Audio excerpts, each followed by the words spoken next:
Hello, my name is George Maxwell and I am a cognitive behaviour therapist, EMDR trauma therapist, positive psychologist, and welcome to another one of my videos in which I am looking at the full range of psychological well-being, from mental distress all the way up to psychological flourishing. And in this video, I'm going to be taking us through one of the most important, most significant theories in positive psychology, which is what we call the Broaden and Build Theory. So I want you to kind of cast your mind back, if it's possible, to around just a little bit over 20 years ago. In the world of psychology, psychiatry, and psychotherapy, a lot of the theory at that time was really focused on working out what was wrong with us. Yeah, so when people sought out some kind of psychological help, it was primarily around looking at those kind of mental health problems like depression, anxiety, schizophrenia, bipolar disorder, etc. And this was based on the idea that for over 100 years, really, psychology had been predominantly focused, certainly clinical psychology, had been predominantly focused on, what is wrong with us. Yeah. So for us to kind of achieve a normal level of functioning, a lot of the research kind of sought out, okay, well, what is it that's going wrong with people here? And around the end of, say, the 20th century, positive psychology was kind of brought into the spotlight because we knew so much there about, again, the deficits, the things that could go wrong with us, but we didn't know enough about the arena of what actually worked well for us. We didn't know a huge amount about positive emotions. We didn't know a huge amount about the kinds of things that really contributed to positive psychological flourishing, to thriving in life, and things like that. Now, one of the main reasons for this was because positive emotions were actually viewed in a different way to negative emotions, like, say, anger, fear, sadness, etc.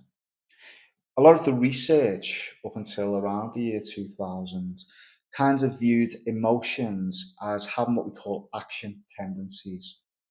And an action tendency can be understood in the sense that if we use fear as an example, when we experience the emotional state of fear, we understand it to organize our action around either fighting the fear or fleeing from it. Yeah?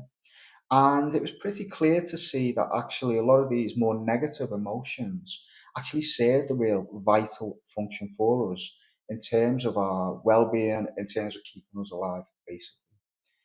And it was actually quite difficult for us to understand how positive emotions, emotions like joy, emotions like love, emotions like happiness, actually served a similar function. It wasn't really clear how positive emotional states led to an organized set of action. So there was a bit of research really that was needed to do to actually kind of understand, okay, what is the legitimacy of positive emotions? What is it that positive emotions actually do for us as organisms in terms of kind of advancing us and keeping us moving forward? And this is where the broaden and build theory came into it. So Barbara Fredrickson was, or is, a researcher who started exploring the function of positive emotional states. And the early work that Barbara Fredrickson completed kind of looked and established this idea that positive emotions led to this kind of unhooking or an undo kind of mechanism. So the undo hypothesis was kind of suggested there that positive emotions actually allow us to separate from a negative emotional state, unhook from it, if you will, and kind of stop us being so fixated on what that problem kind of is. Okay? And we can kind of consider this in the sense, again, if we have something there that presents as a certain threat to us, on an evolutionary basis, that typically would be a predator or a threat to our existence. The fear response, the fear action tendency kind of gets us really fixated on that threat, kind of really gets us to focus in on it, and to the exclusion of most of the stuff. We kind of develop this tunnel vision, and then basically everything is about getting beyond that particular threat. Now, What the undo hypothesis kind of suggested was actually positive emotional states serve the function of kind of getting us beyond that fixation, yeah, taking us away from that fixation that the fear response and other negative emotional states kind of keep us focused on. We wouldn't get very far if we were just focused on threat all of the time. We wouldn't get very far, we wouldn't be able to move beyond a perceived sense of threat. So at some stage in our evolution, positive emotions developed and kind of started to work for us in the sense of kind of getting us to unhook and undo from negative emotional states.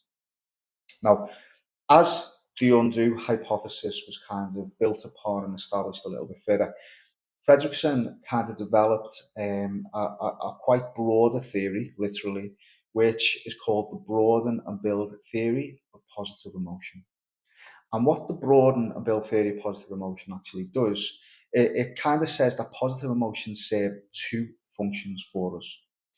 The first function, not that dissimilar to the undo hypothesis. The first function basically suggests that when we experience positive emotion, it broadens our attentional resources.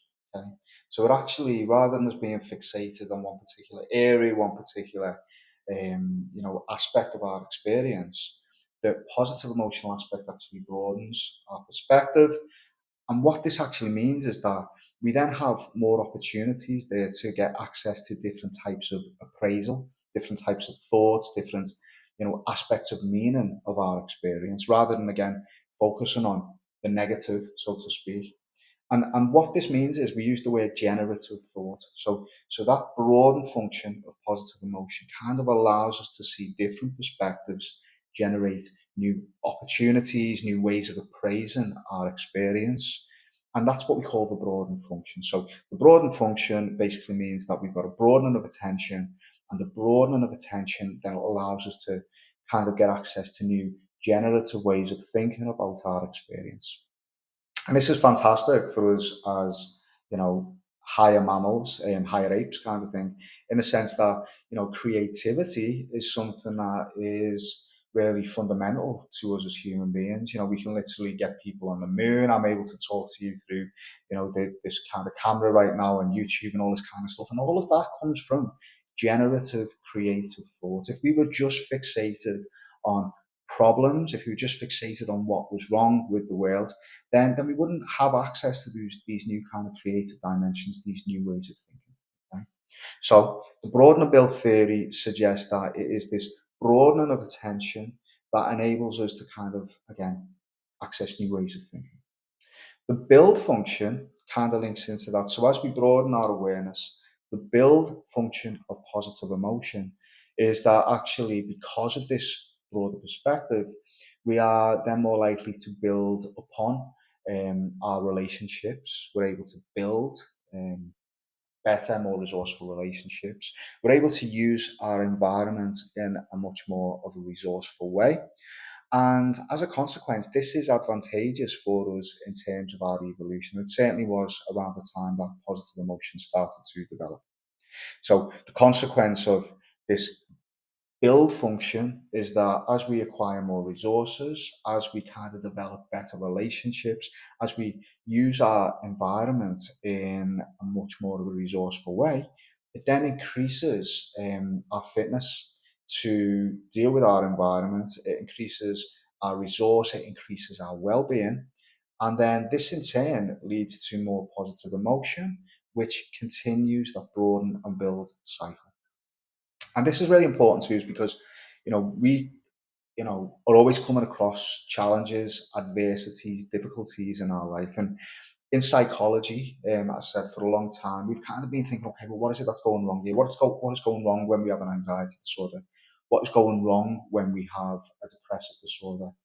And we've looked at negative mood states, and we know a huge amount about them. That so with depression, it's we're not getting access to rewards. We've got increased stresses, and the evolutionary function of that was kind of saying, okay, instead of wasting resources on a difficult environment, kind of get back in your cave, retreat, conserve energy, again, an evolutionary function until things are blown over.